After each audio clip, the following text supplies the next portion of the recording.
Namaste. Last reflection was on the need of spiritual evolution of man, the solution to the various forms of crisis that we face as mental beings in the world.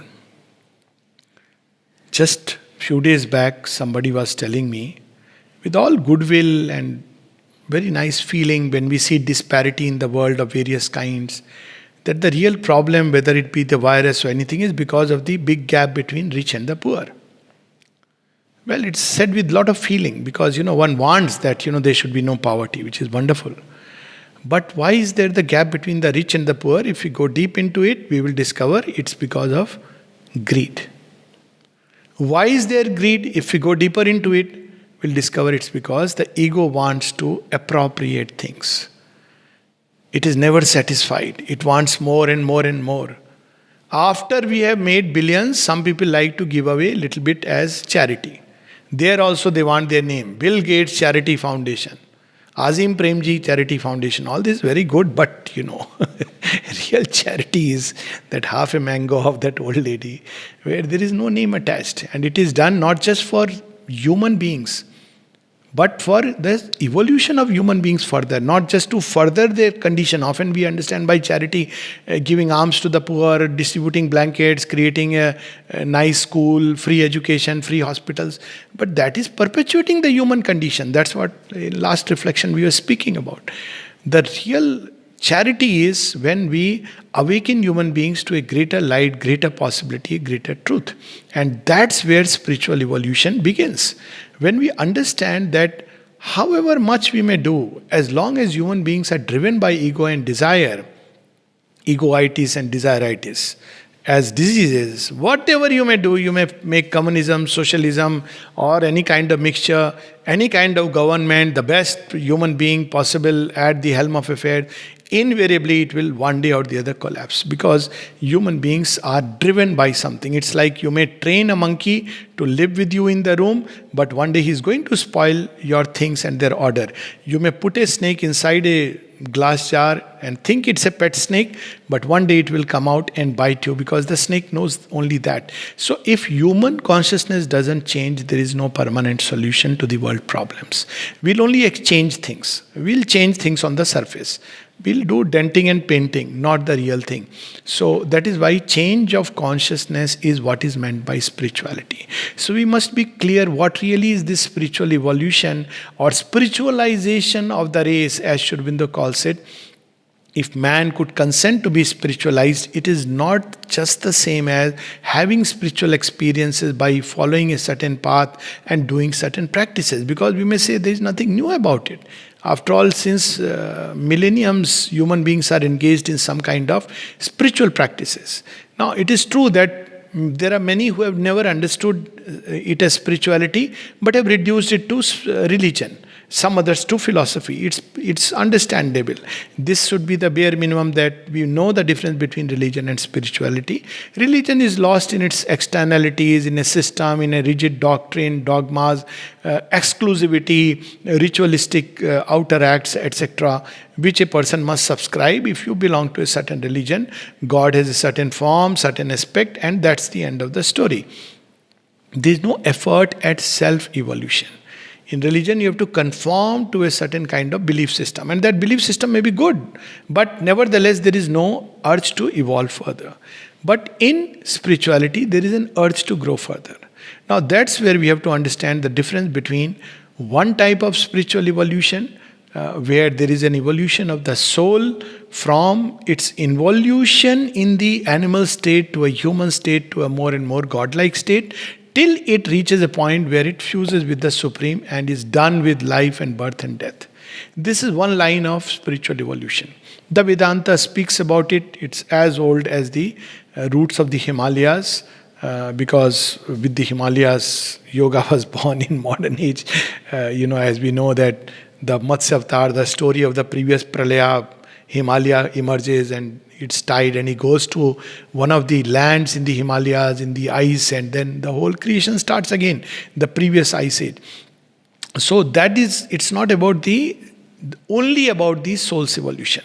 Now, soul's evolution is important. If it is there, lost in the human mental way of thinking, if it is identified with the desired self, is almost asleep, driven helplessly by wherever the desired self or Prakriti is taking it, if it is completely adheen to Prakriti, completely submerged in Prakriti, asanna mrityu, anish, whatever way we want to put it, there is no question of spiritual evolution.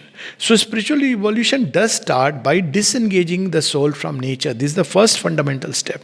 To know that this is not me. This struggling mass of creature, very often we habitually say, oh, I am guilty, oh, I am good, I am bad, I am such and such, I am angry, I am this. We are identified with that. Worse still, I am this surname, I am this lineage.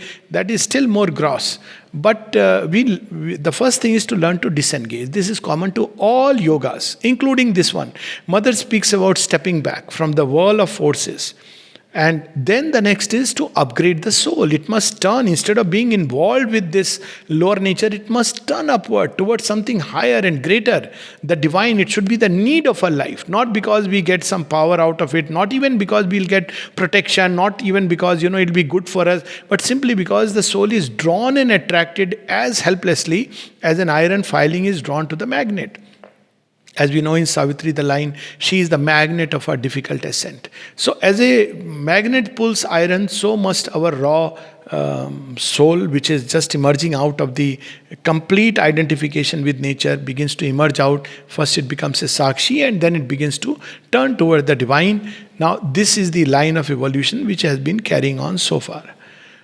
But the problem is, as the soul ascends, I'm speaking of if nirvana is not the goal.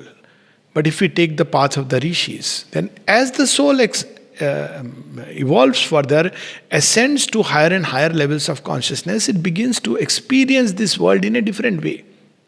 Now, let's take an example. How does it formulate it into words? Let's say somebody has gone to Mansarovar and witnessed a wonderful scenery, and it's not just about the scenery, he can make a video and show, but he's constantly having that aha experiences. You know what, it's wonderful. Now what does that wonderful mean to somebody who has never been? He takes this man on face value, either by faith, because he has trust. He says, if he is saying wonderful, it must be wonderful. Maybe he'll communicate something of that vibration, that something very nice about that place.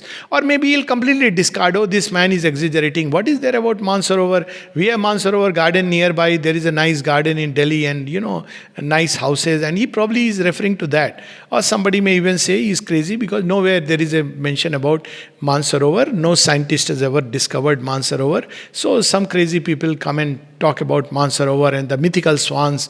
So all kinds of reactions may come, because depending on our standpoint, we understand it. Now the problem of this man is, who has discovered it, he is unable to communicate what Mansarovar is.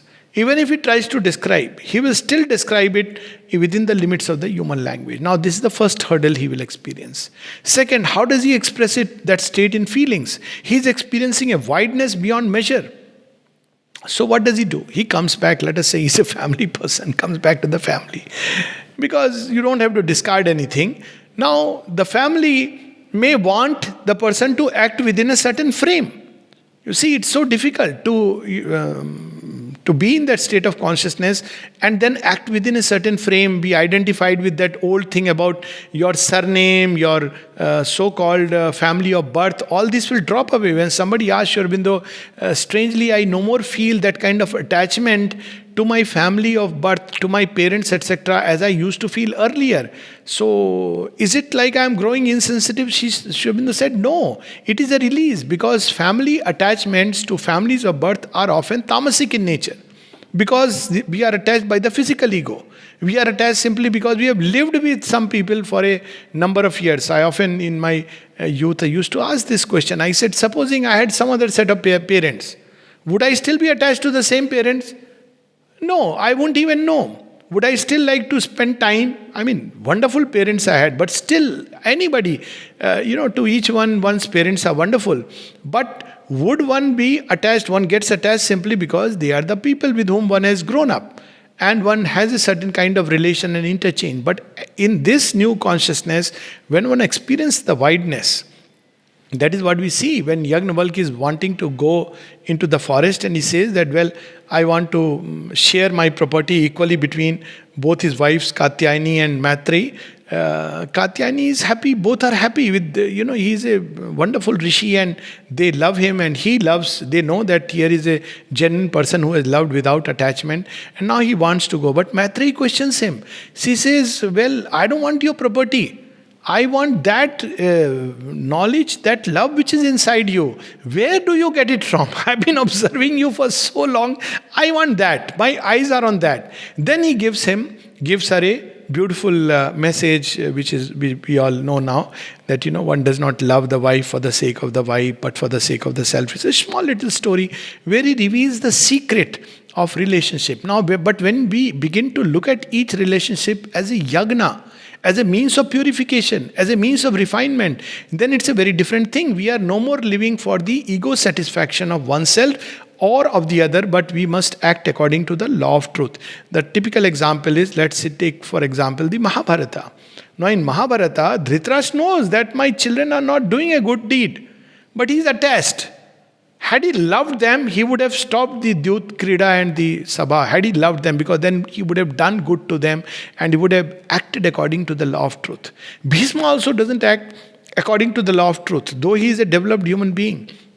He is attached to his own mental promise.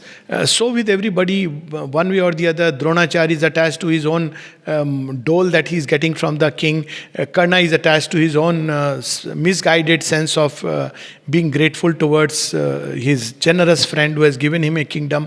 So they none of them act according to the law of truth. But we see in the Mahabharata, Sri Krishna, whenever he has to act, he acts according to the law of truth. He intervenes when it is necessary to intervene. He doesn't suddenly appear in the Kuru Sabha and says, now this is the time, you touch Draupadi and I am going to destroy all of you. He could have done that. He had that, even physically, that capacity of warrior. But he knew that even Yudhishthira is acted under falsehood, under untruth. And so he doesn't protect them. He tells them to accept the verdict because it will purify you. So when a person begins to live in that state, it is so difficult to adapt outer instrument or life according to that state of consciousness which a human being who is evolving spiritually, when the soul has begun to experience life very differently, to act in the world. And therefore, very often these people go outside the pole of society. There is the society which reveres the spiritual man but doesn't want him too close. Sri Aurobindo takes a dig at it. He says that this is the paradox in India, that we revere the sannyasi and the spiritual man, but we don't want our own child to become go along that path. And how unconventional this spiritual consciousness can be. Birth of Auroville, there is the whole legend, Irumbai legend, that there was a saint in the village, and saint, see, childlike nature. So one day the local tribal head, the Raja of the place, he went there, and there was a Nartaki who was dancing. Now when she is dancing, one of the Ghungru comes out. So he is a saint. He feels he must be feeling so painful and embarrassed. He goes there. He has no such ego that I am a saint, I must sit like a stiff. He goes there, picks up the Ghungru and ties it back to the Nartaki and comes back. But people start raising questions and pointing fingers at him.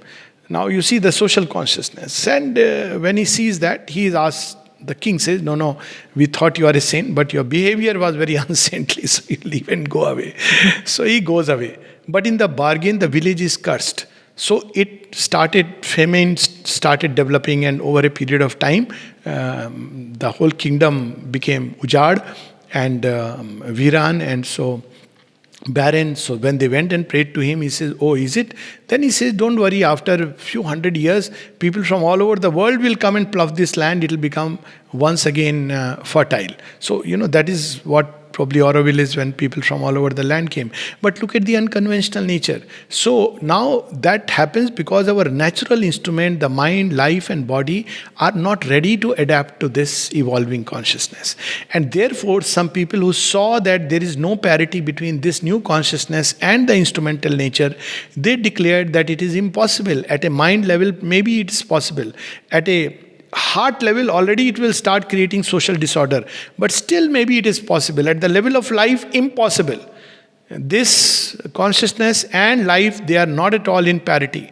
And at the level of body, completely impossible, as even the great Swami Vivekananda declared. It's like a dog's tail. You may try to straighten it, it will remain forever, turned. Now the thing is, if this is true, there is no hope of divine life. Then there is not spiritual evolution, but only the soul evolving out of this clay house, breaking it free, as Kabir said, and then it breaks the pot and enters into the state of either nirvana or moksha or whatever else. But this is not what Sri Aurobindo is speaking of as spiritual emergence. He is speaking of a double movement. On one side, the soul being freed from the grip of nature. On the other side, a return from each of the levels of consciousness, the gains it has. It's a way of speaking, ascent, etc. What is meant is that newer and wider horizons. It returns back upon nature, and the mind and heart and life and body start adapting to it. Now, it's not easy. It will initially lead to a kind of confusion. It is like a mudfish, which doesn't know how to breathe in the sea and doesn't know how to breathe on land. But slowly this mudfish is destined to crawl on land and become even one day eventually fly. So this is what we have to understand, that this spiritual evolution, this spiritualization is a double process. On the other one hand, it is a awakening of our soul, or awakening of our nature, of our being to the soul within, of identifying with the soul within. Right now we are identified with the nature. That's where what we call as I. This I must shift and be identified with the soul, so that when we use the word I, it automatically means this I. We don't have to qualify it that priya atman mein atma hu, main likh raha hu. All that is obviously a mentalization of things, but it's an automatic process. Next, it's to discover the higher states of consciousness, the spiritual states of consciousness. But more importantly, and along with that simultaneously, an adaptation of our mind, new modes of thought, of language, of speech, of understanding, of revelations. It's a new way of knowing. It's a new way of feeling. A state in which all bitterness dissolves and one discovers love behind, where there is only sweetness. Human beings can't imagine that there can be true sweetness, there has to be some bitterness. How can you, we speak of forgiveness. There is no forgiveness in higher state. Forgiveness is to assume a very righteous position that I am somebody special. You harmed me, but I am forgiving you. But in that state, you see that it's all an unfolding of the divine. So where is the question of who will forgive whom? There is the sense of that oneness. And yet we know the difference is, it's not a blurring of distinction. So the natural instruments, the mind has to adapt to this new state. The mind still can, because it's a little plastic and wide. The heart has to adapt to this new state without losing the orientation. It can't afford to create chaos and disorder in the world and in the society. It has to slowly take this society upward. So he's not, the spiritual man is not supposed to make buddhi bhedam. The human beings who are following the ordinary normal march, they may get completely confused. The life impulses have to change. Instead of one has to be as energetic and vigorous, but instead of working for satisfying any egoistic, selfish, desired things, one has to turn it towards a service of the divine in countless ways, including when one is taking something which one may need and it comes to somebody, but the desire must not, the excitement accompanied by it, the sense of the feeling that, oh, I wish I had it, oh, I don't have it, all this must drop away. When something comes, it comes as a gift. When something goes to someone, it should also go with the same state. It's not like a favor done, or you remember I gave this to you. All this should not be there. And when it comes to the body must adapt to it, because it's a very, very tremendous, if we use a human language, which some time back I was just sharing, it's a tremendous high frequency contact. It's contact with energies which are of a very different order, and the body can break down in the process. That's why the mother speaks of giving the body adequate strength, fitness. There are several ways of doing it, so that ultimately the body also can change. And the sadhana also fluctuates. Sometimes when it is in the body, We may experience states of dullness, we may wake up very tired. The mother speaks of it. She says, since the time my sadhana entered into the body, I started experiencing it, something she had never known in all her life. Because that is the nature of the body. You wake up, you feel dull, because the body is, by nature is inert. And yet you have to persist till finally the whole body changes from layer to layer. So when he speaks of spiritual evolution, it's not just evolution of the soul, but also an evolution of nature.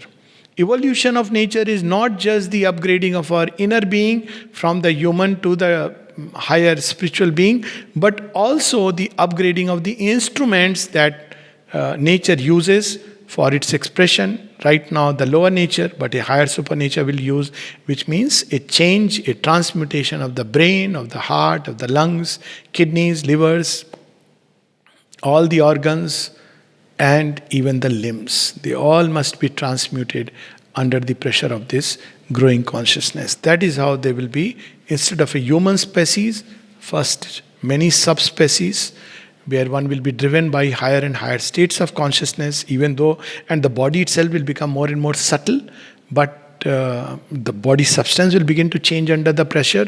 It will feel much more intensely, much more acutely, much more sensitively, and much more widely. It will like universalization of experience. But at the same time, if we go further, one day from within, like a chick comes out of the egg, this growing pressure will begin to show up right in the very body, and the very body cells will undergo a change. Doesn't matter how many hundreds or thousands of years, but eventually, when the body also changes, there will appear on earth a new race, the race of supramental beings. That will be the permanent solution to the problems that we face today.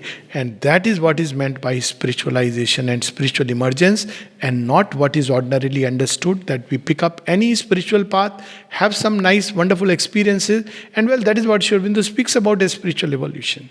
No, that is first step. Not spiritual experience, but freeing oneself from the clutch of nature. Spiritual experience is only a little door. It doesn't change consciousness.